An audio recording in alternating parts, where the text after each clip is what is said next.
Assalamualaikum warahmatullahi wabarakatuh. Selamat datang teman-teman semuanya, pemirsa yang saya banggakan, yang saya hormati. Pada kesempatan yang berbahagia ini saya akan menyampaikan tentang perbedaan mazhab ya.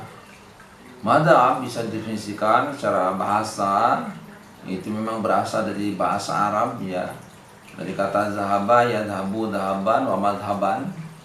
Ya, wa madhaban itu berarti kan bentuk isim masdar dari kata zahaba yang berarti itu adalah lenyap, hilang, pergi, berlalu. Nah, itu kalau diambil dari kata zahaba ya, zahabu, zahaban. Nah, kemudian berubah menjadi madhab itu bisa berubah artinya bisa pendapat, kemudian bisa doktrin, kemudian bisa pemikiran, ya, kemudian bisa juga sebagai sebuah keyakinan, kepercayaan. Nah, maka bisa juga disebut dengan sebuah teori. Nah, itu yang disebut dengan madhab. Nah, madhab juga maka kemudian kita simpulkan bahwa itu adalah sebuah pendapat para ulama. Nah, kalau kita turunkan madhab itu secara bahasa kepada makna istilah, maka mazhab itu pengertian mazhab dibagi menjadi dua, teman-teman pemirsa.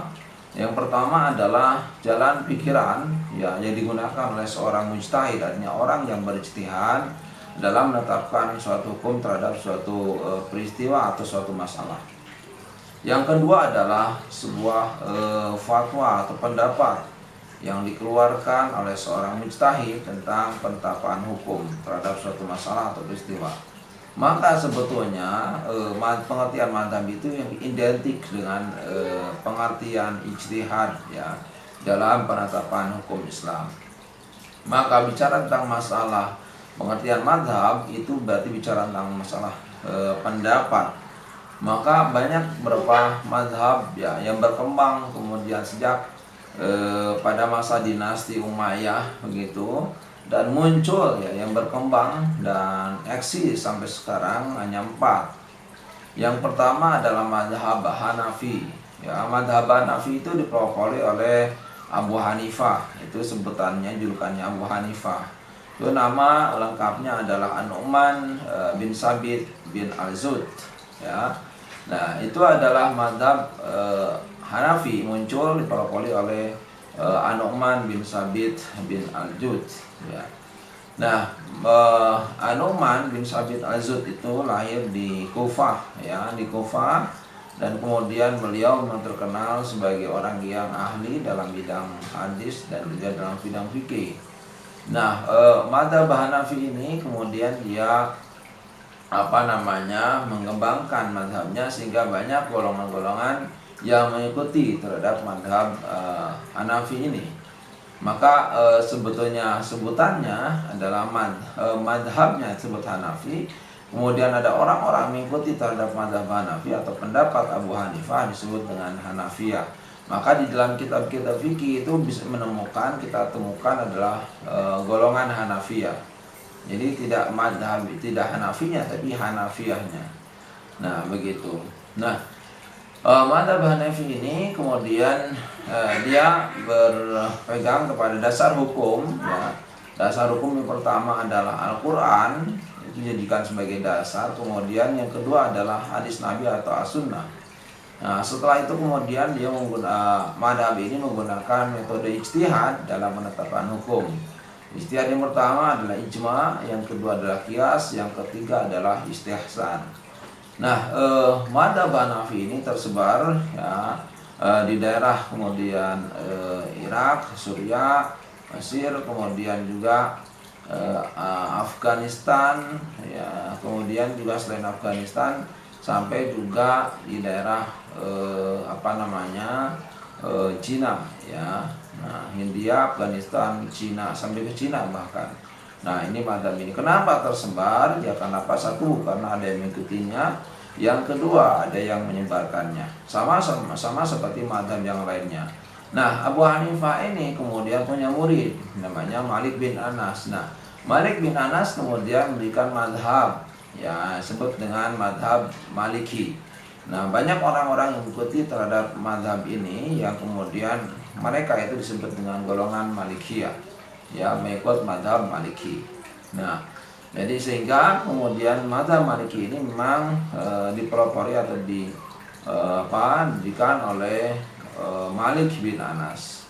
Nah, Malik bin Anas terkenal sebagai orang yang ahli dalam bidang hadis karena memang lahir di Madinah sana, dan memang kultur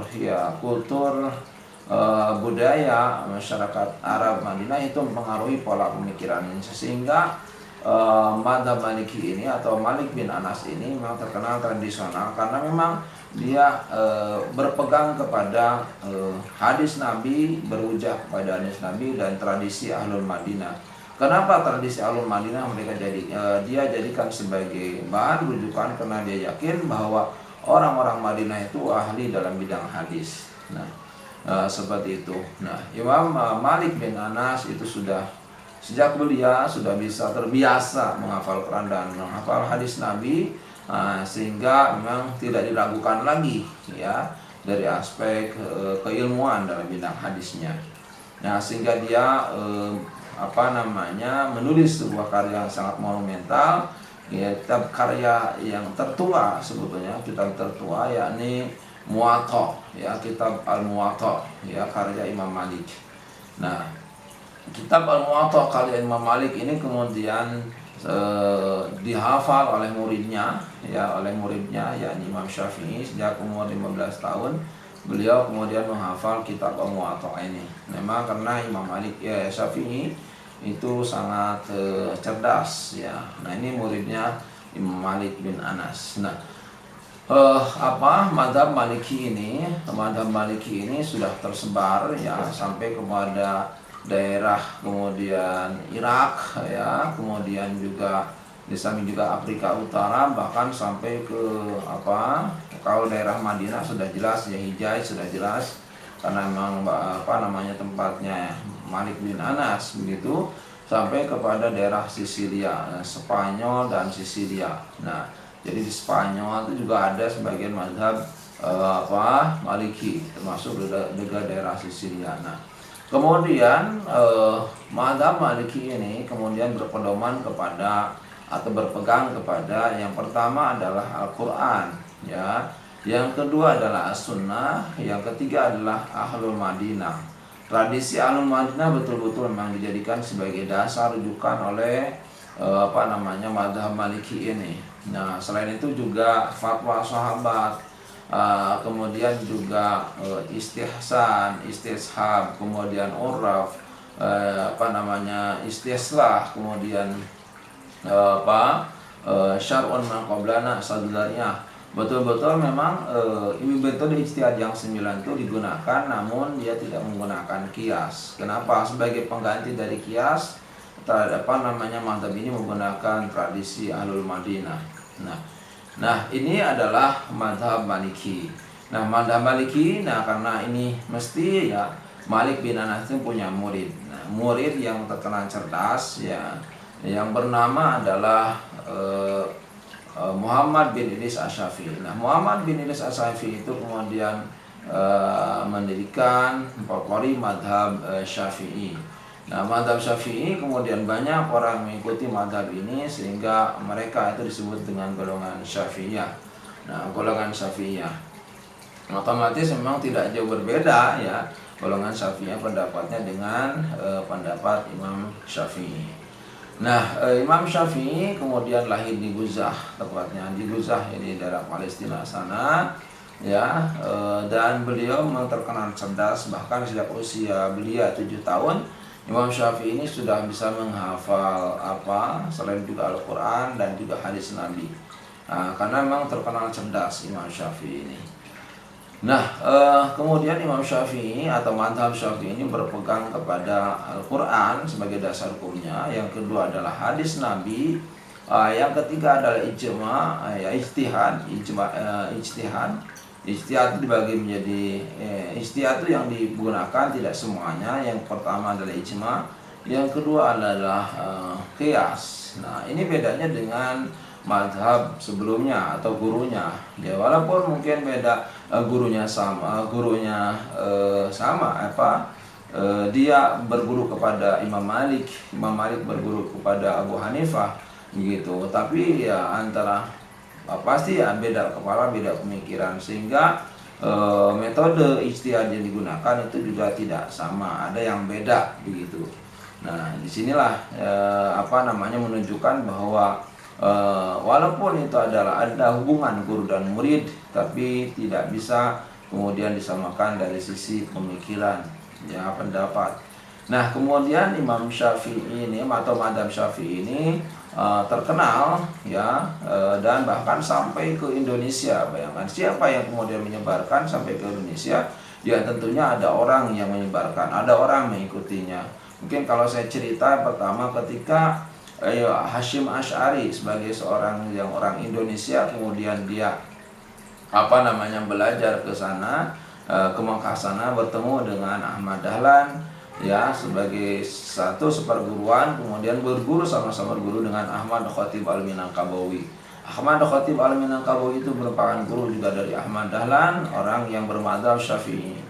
Ya, nah ceritanya seperti itu. Nah, artinya bahwa kemudian kalau Ahmad Dahlan pulang ke Indonesia, kemudian dia mendirikan sebuah ormas organisasi masyarakat, yakni adalah Muhammadiyah pada tahun 1912.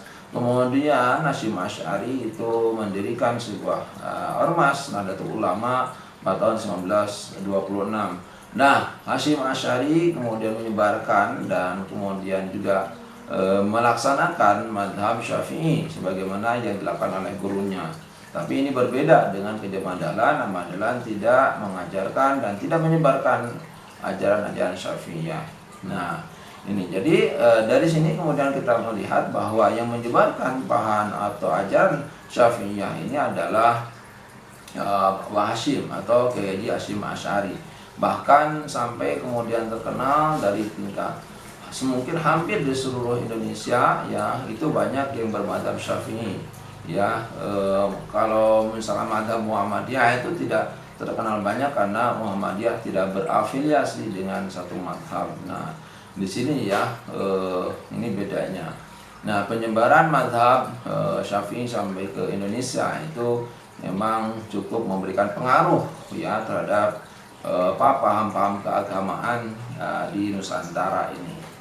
Nah, Imam Syafi'i atau Muhammad bin Idris Asy-Syafi'i itu punya murid namanya Imam Ahmad bin Hambal. Ya, Imam Ahmad bin Hambal ini terkenal juga sangat jenius, pintar, dan ahli dalam bidang hadis. Bahkan kalau kemudian dibandingkan dengan gurunya Muhammad bin Idris Asy-Syafi'i lebih baik dan lebih bagus Imam Ahmad bin Hambal. Nah, Imam Ahmad bin Hambal ini memang lahir di daerah Salam, Baghdad, daerah Irak sana. Nah, dia terkenal sangat jenius dan memang sudah biasa menghafal hadis Nabi, ya. Dan kemunculan mazhab Hambali, dan dia kemudian mendirikan mazhab Hambali, dan orang-orang yang mengikutinya kemudian disebut dengan Hambaliyah.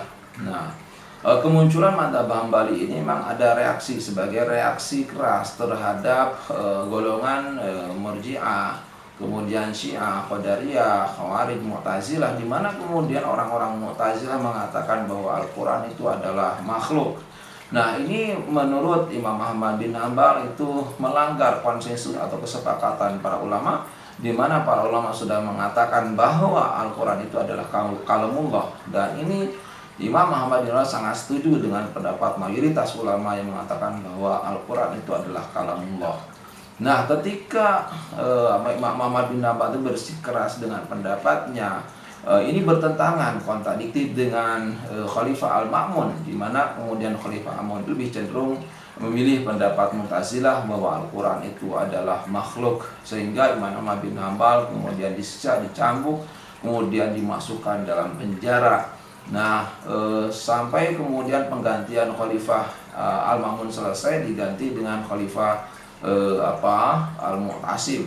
Khalifah Al-Mu'tasim ini juga berkuasa dan bahkan juga lebih kejam, ya, daripada kemudian Khalifah Al-Ma'mun, sehingga Imam Ahmad bin Hambal tetap tidak dibebaskan pada saat itu, masih di dalam jeruji besi di penjara. Nah, sehingga kemudian setelah penggantian dari Khalifah Al-Mu'tasim, kemudian pindah kepada Khalifah Al-Mutawakkil. Nah, Khalifah Al-Mutawakkil ini terkenal sangat sederhana dan sangat bijak dalam kemudian melihat problem tersebut, sehingga Imam Ahmad bin Hambal dikeluarkan dari penjara dan Imam Ahmad bin Hambal bisa menghirup udara segar, dan banyak orang-orang yang mengikuti pendapat Imam Ahmad bin Hambal. Salah satunya adalah Quran itu adalah kalamullah. Nah, dari sinilah penyebaran paham mazhab Hambali ini sampai kemudian banyak orang-orang yang mengikuti penyebarannya, ya otomatis di daerah sekitar Baghdad, Irak, dan juga daerah Mekah sana, bahkan mungkin sebagian juga diikuti oleh orang-orang Indonesia. Ya, mazhab Hambali ini kemudian dia berpegang kepada pertama adalah Al-Quran, yang kedua kepada hadis Nabi, yang ketiga kepada hadis mursal. Hadis mursal digunakan juga, kemudian hadis dhaif. Dalam hal fadul amal itu keutamaan amal masih digunakan, kecuali dalam hal akidah dan syariat tidak digunakan. Kemudian juga istishab, kemudian istishab juga digunakan. Kemudian syar'un man qablana dan juga syahdu dariyah. Nah, ini adalah paham 4 mazhab yang terkenal sampai eksis sampai sekarang. Nah, kemudian pertanyaannya, kenapa terjadi perbedaan mazhab? Yang pertama adalah karena perbedaan metode ijtihad yang dilakukan secara personal. Ya, tadi kan setiap mazhab itu berbeda-beda dalam berijtihadnya. Yang kedua adalah perbedaan dalam memahami Al-Quran dan hadis Nabi, yang itu menyebabkan perbedaan pendapat dalam produk hukum, kemudian juga fatwa yang dikeluarkan. Nah, yang ketiga adalah istidlal, yaitu pengambilan kaidah dalil yang berbeda. Nah, ini yang menyebabkan terjadinya perbedaan mazhab. Maka pertanyaan saya, sikap kita bagaimana kemudian menyikapi perbedaan mazhab itu? Ya pemirsa, teman-teman yang dirahmati oleh Allah SWT, tentunya yang pertama adalah tidak fanatik asabiyah atau tidak fanatik mazhab, dan tidak boleh mengklaim bahwa mazhabnya yang benar sedangkan mazhab yang lain salah atau keliru. Itu yang pertama. Yang kedua adalah kita harus tidak boleh saling merendahkan antara mazhab satu dengan mazhab yang lainnya, kemudian saling menghormati antara mazhab satu dengan mazhab yang lainnya. Nah, selain itu juga selain saling menghormati, juga saling menghargai terhadap perbedaan mazhab, terutama dalam hal masalah furu', masalah cabang. Dan biasanya yang berbeda itu bukan masalah yang wajib. Yang wajib itu semua sepakat, sholat 5 waktu semua sepakat. Cuman yang jadi perbedaan dalam masalah sunnah. Nah, yang terakhir sebagai solusi yang tepat adalah kembali kepada Al-Quran dan hadis Nabi. Itu adalah solusi yang tepat, dan silakan kembali sesuai dengan pemahamannya masing-masing. Nah, itu yang kemudian kita sampaikan dalam hal menyikapi perbedaan mazhab ini. Nah, ada aplikasi ya dalam bentuk perbedaan mazhab ini. Contohnya misalkan masalah sholat jamaah. Ya, sholat jamaah itu kalau menurut Syafi'iyah itu hukumnya adalah fardu kifayah. Di mana fardu kifayah itu kalau ada orang yang sudah melaksanakan kewajiban sholat jamaah, maka yang lain menjadi gugur kewajibannya. Nah, itu adalah hukumnya fardu kifayah menurut golongan Syafi'iyah. Ini berbeda dengan golongan Imam Ahmad bin Hambal atau golongan Hambaliyah. Nah, di mana kemudian menurut golongan Hambali, ya itu wajib, hukumnya wajib ain, sehingga setiap orang harus mengerjakan sholat jamaah di masjid. Ya, kalau tidak berarti berdosa. Ini dijadikan dalil kepada Nabi, di mana kemudian Nabi menyuruh para sahabat untuk melakukan sholat jamaah, ya adzan dan juga menjadi imam. Dan Nabi yang mengatakan bahwa saya akan mengelilingi sebuah kampung, kalau ditemukan ada sebuah rumah di situ maka akan saya bakar. Nah, ini menunjukkan bahwa menurut mazhab Hambali itu wajib hukumnya.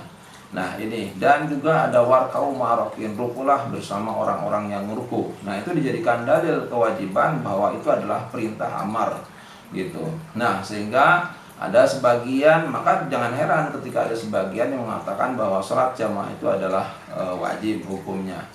Nah, itu mazhab Hambali. Kemudian mazhab Maliki, ya Maliki atau golongan Malikiyah. Dan golongan Syafi'iyah mengatakan bahwa itu adalah sunnah muakkadah, bukan wajib, bukan fardu kifayah, bukan wajib ain juga, gitu. Tapi itu adalah sunnah muakkadah. Kenapa? Itu sunnah yang dikuatkan. Ya berdasarkan misalkan dalam anjuran Nabi, salatul jamaati taqdulu min salatil fardhi bi sab'in wa isrina darajah. Salat jamaah itu lebih utama daripada salat sendirian dan pahalanya 27 derajat. Bahkan di dalam hadis lain misalkan bi khamsin wa isrina darajah, 25 derajat, itu tergantung jarak jauh dekatnya begitu. Nah, ini kan terjadi perbedaan mazhab dan memang kita tidak boleh mengklaim dan menyalahkan ya, dan setiap mazhab itu mesti ada dalilnya. Oke. Nah, itu teman-teman pemirsa yang dirahmati oleh Allah SWT. Nah, inilah yang saya sampaikan, mudah-mudahan bisa memberikan pencerahan kepada kita semuanya. Terima kasih. Wabillahi taufiq wa hidayah. Rabbana atina fid dunya hasanah fil akhirati hasanah wa qina adzabannar. Assalamualaikum warahmatullahi wabarakatuh.